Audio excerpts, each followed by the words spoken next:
प्रचार का आखिरी दिन है और 30 तारीख को मतदान होगा।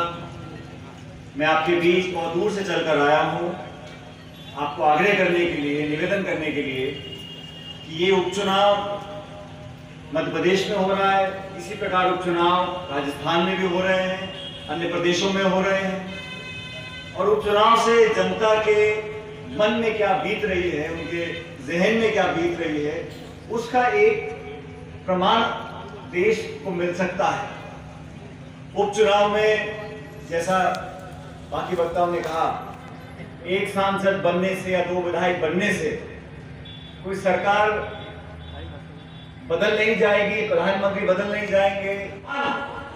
सैकड़ों आत्महत्या कर चुके, कोई सुध लेने वाला नहीं। मैंने पहली बार देखा है, आंदोलन चल रहा है, हर सरकार लोकतांत्रिक व्यवस्था में अपने मतदाताओं की, जनता की आवाज को सुनते हैं। ये पहली सरकार देखी है मैंने जो घमंड और अहंकार की सरकार है। मैं पूछना चाहता हूं यहाँ के प्रदेश के मुख्यमंत्री जी से, आप अपने आप को किसान हितैषी बोलते हो, जब पिछली बार आप मुख्यमंत्री थे तो गोलियां चलाई किसानों के ऊपर, किसानों को शहीद किया। आज दोबारा आप मुख्यमंत्री बने हो, आप बताइए जनता को ये 3 कृषि कानून आपने क्यों बनाए? किस किसान से आपने वार्ता किया? किन पूंजीपतियों को मदद करने के लिए कानून बनाए जा रहे हैं? आपने देश की संपत्ति का निजीकरण कर दिया। हवाई अड्डा, रेलवे, सड़क, बांध सब आप निजी हाथों में देना चाहते हो। महंगाई आप रोक नहीं पा रहे। कोरोना काल में लाखों करोड़ों लोग बिलख रहे थे, पूरे देश में ऑक्सीजन के सिलेंडर नहीं मिल रहे थे, अस्पताल की हालत चरमरा गई थी। आपने कहा 250 रुपए का, 500 रुपए का सुई लगेगी वैक्सीन की। जब लोगों ने मना किया तब जाके आपने कहा चलो मुफ्त में लगेगी। आपने बहुत बड़ा एहसान कर दिया। इस 70 साल में सारे टीके मुफ्त लगते थे। कभी सुना आपने पंडित नेहरू के, इंदिरा गांधी को बोलते हुए कि मैं आपको मुफ्त का टीका दे रही हूं? कि इनकी सरकार हमेशा मुफ्त टीका देती थी। इन्होंने कहा हमने बहुत बड़ा उपकार आप पर किया है।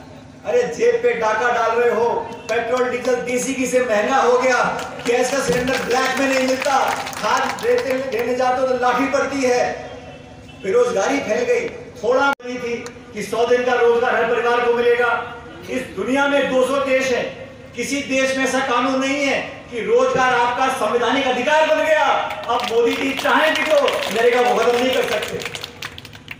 गरीब के लिए, किसान के लिए, पिछड़े तबके के लिए, दलितों के लिए, आदिवासियों के लिए योजना अगर बनी थी तो कांग्रेस के शासन में बनी थी। इन 7 सालों में क्या कानून बने हैं?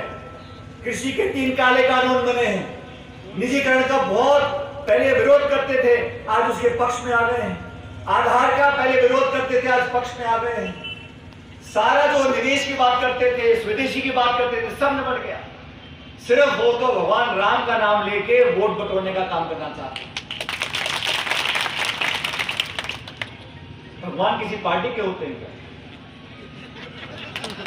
भगवान सबके हैं, सब धर्मों के हैं, सब जनता के हैं। 140 करोड़ का मुल्क है, 5000 साल पुराना हमारा इतिहास है। अरे पार्टी आई है चली जाएंगी, सरकारें बनती है बिगड़ती हैं, लेकिन आपस का प्रेम, भाईचारा, मानवता, एक दूसरे को मदद करने की जो हमारे मन में इच्छा रहती है, वो सबसे बड़ी पूंजी है। लोगों को लड़ाना साथियों बहुत आसान है। लोगों में झगड़ा कराना, बिरादरी के नाम पर, जाति के नाम पर, धर्म के नाम पर, गोत्रों के नाम पर झगड़ा कराना 1 मिनट का काम है। लेकिन लोगों को समझाना, लोगों को जोड़कर रखना, प्यार, मोहब्बत, प्रेम, भाईचारे की बात करना, इस देश को एकजुट रखना। हमारे भाजपा के बड़े बड़े नेता काम तो कुछ डिलीवर का करते नहीं और 1-2 लाइन ऐसी बोल जाते हैं कि लोग आपस में सोचते हैं कि ये कौन धर्म का है, कौन जाति का है, कौन बिरादरी का है। अरे 36 कौन इस देश की है, चारों धर्म इस देश के, हम सब साथ मिलकर आगे बढ़ेंगे। आज राजनाथ सिंह जी को यहाँ पार्टी ने टिकट दिया है, अरुण यादव जी के भरोसे पर दिया है, इस क्षेत्र की जनता के भरोसे पर दिया है, आपके भरोसे पर दिया है।